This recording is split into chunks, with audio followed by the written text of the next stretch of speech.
Never sell your Bitcoin. That's what being said by Michael Saylor, the former CEO of Strategy. For the past 5 years, Strategy, formerly known as MicroStrategy, have been the most aggressive and consistent buyer of Bitcoin among all publicly traded companies.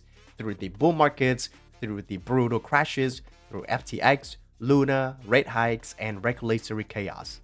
While others hesitated, paused, or even reversed course, Strategy kept deploying billions of dollars into Bitcoin.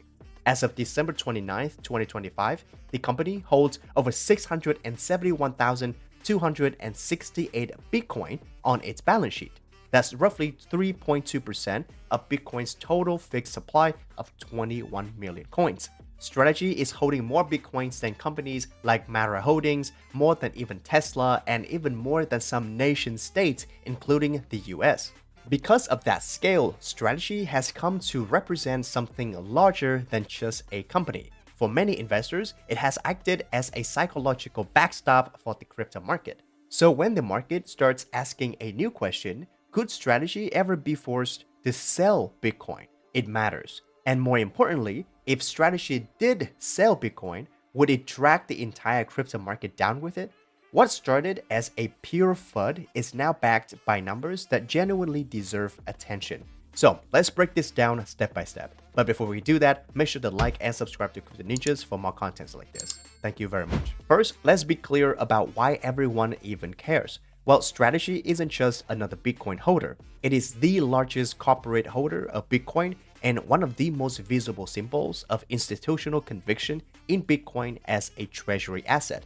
When Strategy buys, it reinforces confidence. But when Strategy pauses, markets speculate. And if Strategy were ever perceived as unstable, the impact wouldn't be limited to its stock. Narratives, sentiment, and short-term price action across crypto would all react. That's why even rumors around Strategy carry weight. People care about it. Where does Strategy actually stand today?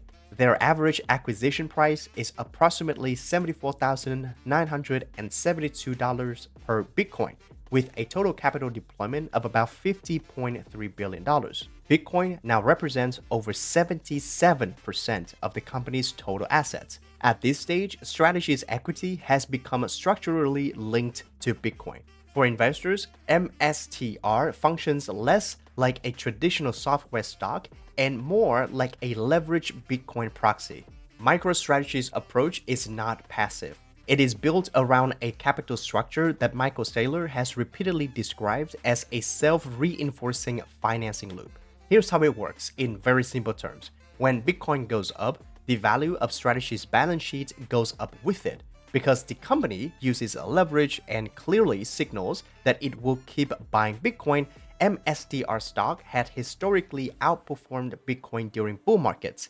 As the stock price rises faster than Bitcoin, it often trades at a premium to the actual value of the Bitcoin the company holds. That premium matters because it allows Strategy to raise capital cheaply, mainly by issuing new shares or selling convertible or preferred securities. That new capital is then used to buy more Bitcoin. Buying more Bitcoin increases the amount of Bitcoin per share and improves what Saylor calls Bitcoin yield, quote unquote, which reached 74% in 2024. As holdings grow and per share metrics improve, investors' confidence stays strong. That confidence helps the stock premium persist, and as long as the premium exists, the flywheel keeps spinning. But if the stock drops and the premium disappears, cheap capital disappears as well. No capital, no new Bitcoin. The outcome of this strategy has been very clear. Since 2020, Strategy stock has outperformed Bitcoin by a wide margin. While Bitcoin has appreciated roughly 800 to 1,000%, MSTR shares have increased by several multiples of that. It was a brilliant flywheel, but it's starting to crash. Michael Saylor has been clear. Strategies does not intend to sell Bitcoin, but intent is not the same as ability. What could actually push MicroStrategy to sell? Well, there are three realistic external pressures the market is watching. First is the MSCI index risk. This is the most significant risk, and it comes from MSCI, the index provider behind trillions of dollars in passive investment flows.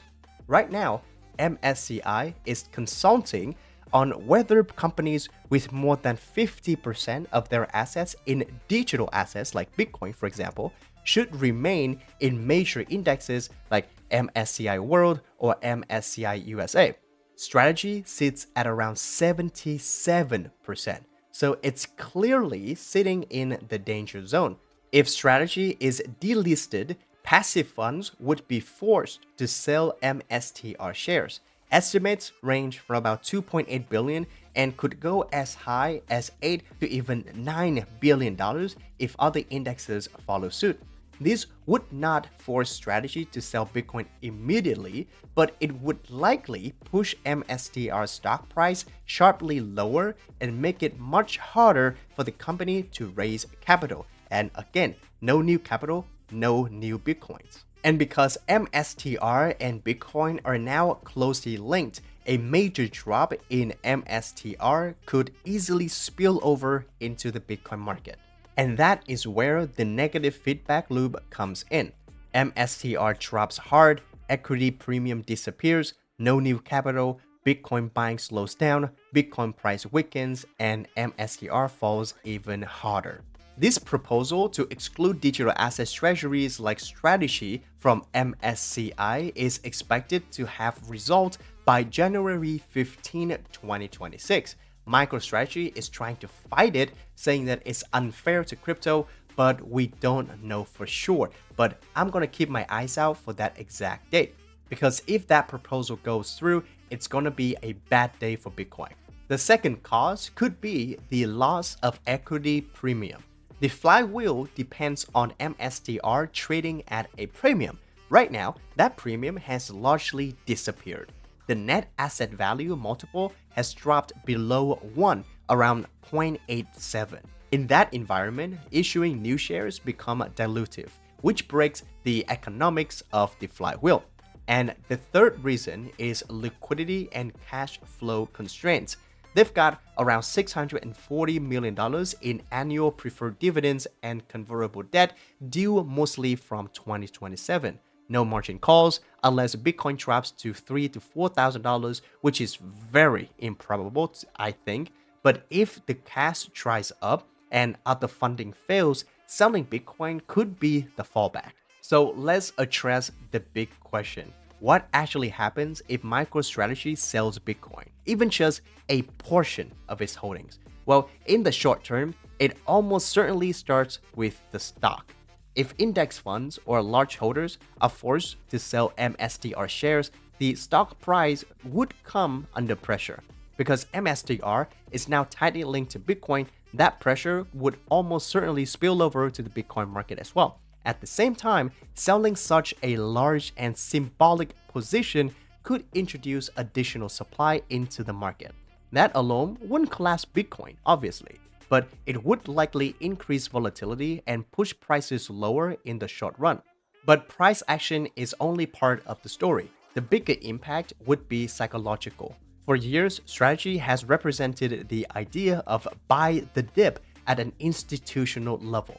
If that narrative flips into visible selling, confidence would take a massive hit. Losing a buyer of this size could feel, at least temporarily, like a safety net has been removed. That said, this is where context really matters. When we look at the data, Strategy's Bitcoin purchases have accounted for only about 3.3% of weekly Bitcoin trading volume. Bitcoin is not structurally dependent on Strategy, and we've seen this before. After Mt. Gox, after FTX collapse, after government sales, including Germany's and China banning Bitcoin, each time Bitcoin absorbed the shock and eventually recovered. Today, the market is even more resilient. Spot ETFs provide additional liquidity. Large miners such as Marathon operate at scale. Countries like El Salvador hold Bitcoins as part of national policy. So while a strategy sale would likely cause short-term disruption and increased volatility, it would not undermine Bitcoin's core fundamentals. The more lasting impact would be on perception. If MSCI or similar institutions move against strategy, other corporations may hesitate before adopting Bitcoin as a treasury asset. That could slow institutional adoption in the short to medium term. But Bitcoin has adapted to worse scenarios before, and historically, it tends to do so again. So here's the bottom line. A MicroStrategy Bitcoin sale is not the base case. The company still has options, whether that's restructuring, legal challenges, or adjusting how it raises capital. Michael Saylor has made it very clear that selling Bitcoin is not part of the plan. That said, with regulatory and index decisions approaching, this is no longer a zero-risk situation. It's something the market needs to watch closely. If things were to go wrong, the impact would likely show up as short-term volatility and shaken confidence, not a full-blown market collapse. Bitcoin has absorbed far larger shocks in the past. So the lesson here is to not panic, to be aware, understand the risk, manage your exposure, and do not confuse conviction with immunity. Now, I'm curious what you guys think. Do you believe strategy holds the line, or do these pressures eventually force a change, aka sell Bitcoin eventually? Let me know in the comments. If you found this video helpful, please like and subscribe to CryptoNinjas for more contents like this. And thank you very much for watching. I'll see you in the next one. Daily out.